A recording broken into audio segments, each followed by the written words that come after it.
Madam President. The senator from Wyoming. Thank you, Madam President. I ask unanimous consent that the quorum call be vitiated. Without objection. Thank you, Madam President. Madam President, I come to the floor today to talk about the Biden economic crisis that the American people are facing every day. Last week, Democrats threw a big party at the White House. Even Hollywood celebrities flew in to celebrate. If you take a look at what was going on in the split-screen television all across the country, they saw Democrats celebrating and the stock market collapsing. People's savings, retirements evaporating, Democrats dancing. It was the worst day on Wall Street since the pandemic, and by the time the party at the White House was over, $1.6 trillion was erased from the value of those who hold American stocks. So why did this happen? The reason that this happened was because just hours earlier, the world found out that inflation in America went up once again.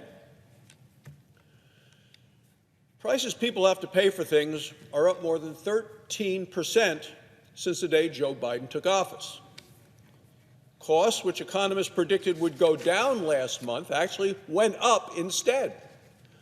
Well, the economists made a prediction, but the American people know what they're facing every day when they go to the grocery store, pay their rent, pay their energy bills, try to buy back-to-school supplies for their kids. Inflation is now going up after the Democrats passed a reckless tax and spending bill. There's nothing to celebrate, Madam President, even though they were down at the White House celebrating. The American people aren't celebrating, they're suffering. They're suffering the worst inflation in over 40 years. Prices have risen faster than wages for 17 consecutive months. 17 months in a row, prices rising faster than wages. With each passing month, the American people can afford less and less. Now people have cut into their savings, borrowed money just to get by. Credit card debt is climbing. The reports across the nation are more and more people are buying on layaway.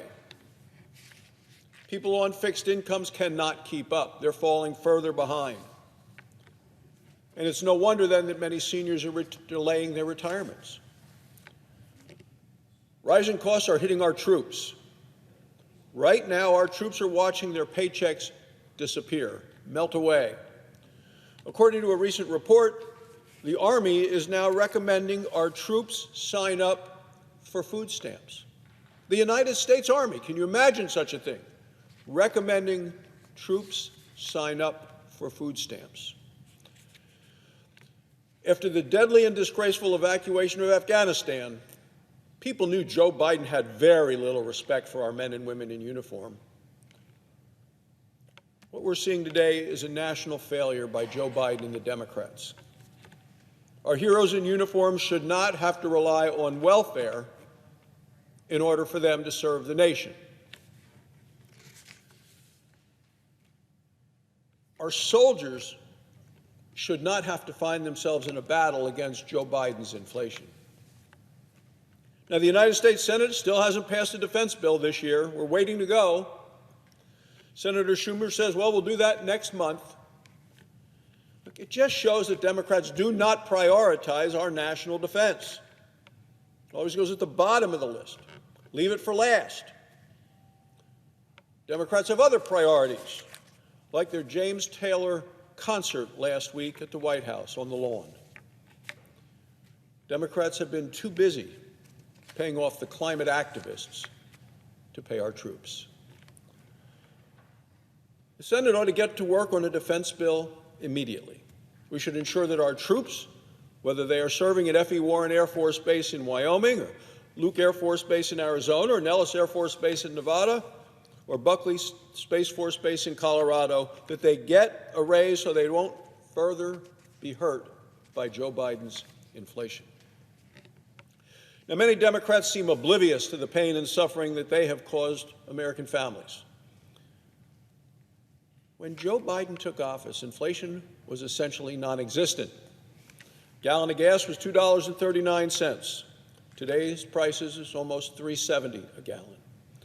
Higher in states like Nevada, Washington State, and others, When Joe Biden took office, economists were predicting an economic boom. Now our economy continues to shrink.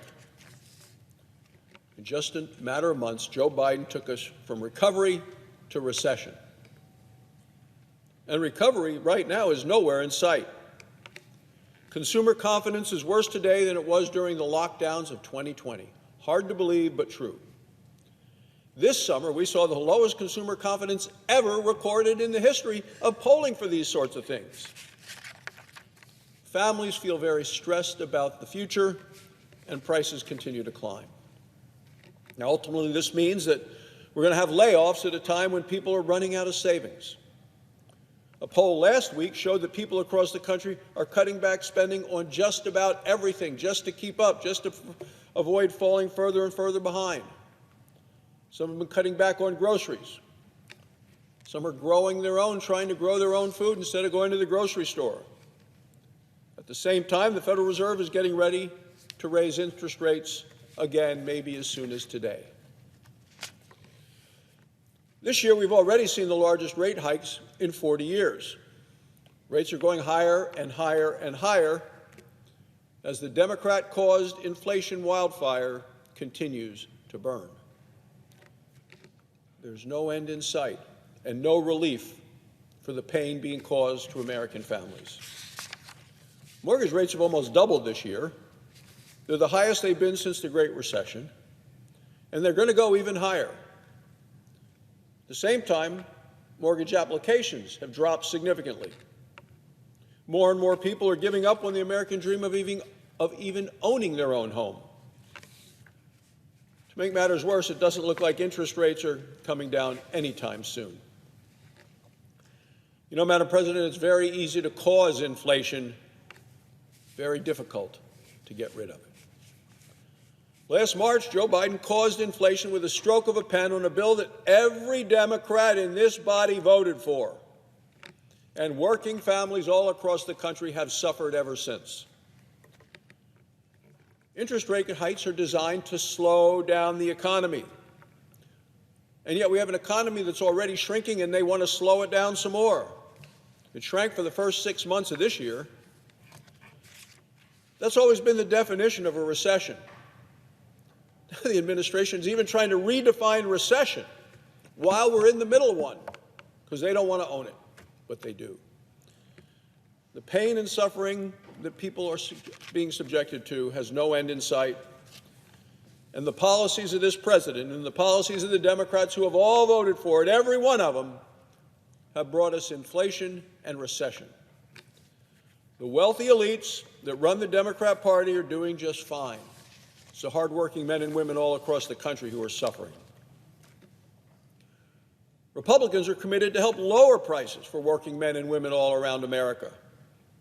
Certainly in my state of Wyoming, it's a major concern, major discussion. It's what I heard about Friday at our victorious football game and the tailgate party. It's what things cost. Trying to just stay ahead, trying to get up, keep ahead, trying to fall less far behind. We're committed to get the economy back on track. It's time for the Democrats to get their priorities straight. We need to pass a defense bill to take care of our troops. We need to stop the reckless spending and the tax hikes. These are the policies that have caused the cost of everyday items to continue to go up. And Democrats need to stop strangling American energy. That's what's driving up the price, not just at the pump, but electric bills, home heating, natural gas, all of the things that the American people need and want. Energy that's affordable, available, and reliable. The American people deserve much better than what we've been getting from the Democrats.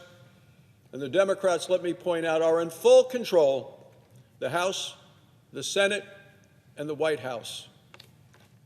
It is their policies and their positions that brought us 40-year high inflation, food going up faster and faster, 13% inflation since the day Joe Biden and the Democrats took over. It is time, Madam President, for a change. Thank you, Madam President. I yield the floor.